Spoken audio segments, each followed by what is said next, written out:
Kuna klipu ambayo ilikuwa inasambaa kwenye mitandao ya kijamii ambapo ilileta sintofahamu hasa katika mitandao ya kijamii, lakini watu walimfananisha yule ambaye alikuwa kwenye klipu hiyo ambapo kulikuwa kuna sintofahamu kati yake na watu fulani. Umeelewa vizuri? Sasa watu wakasema kwamba inawezekana yule ni Sugu, Jongwe, umeelewa vizuri, Josefu Mbilinyi.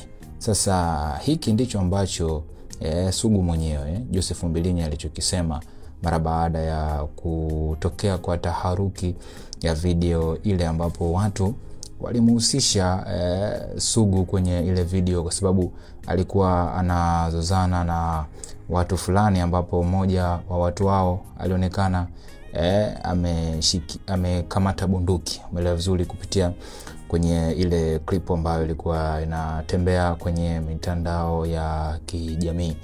Kwa hiyo Sugu amekuja kuzungumza kwamba taarifa, poleni sana kwa mshtuko, pia asanteni sana kwa kujali. Na mshukuru Mungu mimi niko salama. Kwenye mabano angalau kwa sasa. Yule mtu kwenye klipu sio mimi, lakini ni vema tufuatilie ni nani yule na nini kilimtokea pale.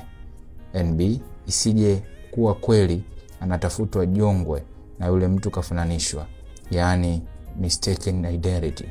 Umeelewa vizuri? Kwa hiyo Sugu ameandika hivyo kwamba yeye yuko salama na yule mtu kwenye klipu sio yeye, lakini ameenda mbali zaidi na kuwapa pole watu ambao walipata mshtuko baada ya kuiona ile klipu na kumfananisha yule mtu na Sugu. Umeelewa vizuri? Lakini pia ameshukuru hapo kwa kusema asanteni sana kwa kujali.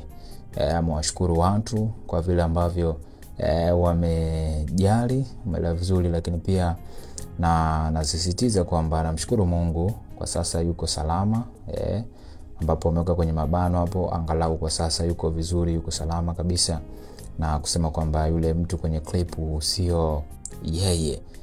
Lakini ameenda mbali zaidi na kusisitiza kwamba ni vema watu waendelee kufuatilia yule mtu ni nani na nini ambacho kilimtokea pale. Lakini pia akasema isije kuwa kweli anatafutwa Jongwe na yule mtu ilikuwa kama amefananishwa, alichokiita kitu mistaken identity.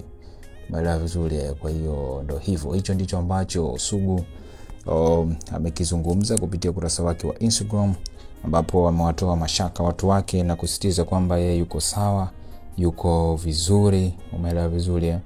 Yes. Nini mtazamo wako kuhusiana na hiki ambacho kilitokea, lakini pia Sugu alichokuja kujibu hapo? Tuambie hapo kwenye comment.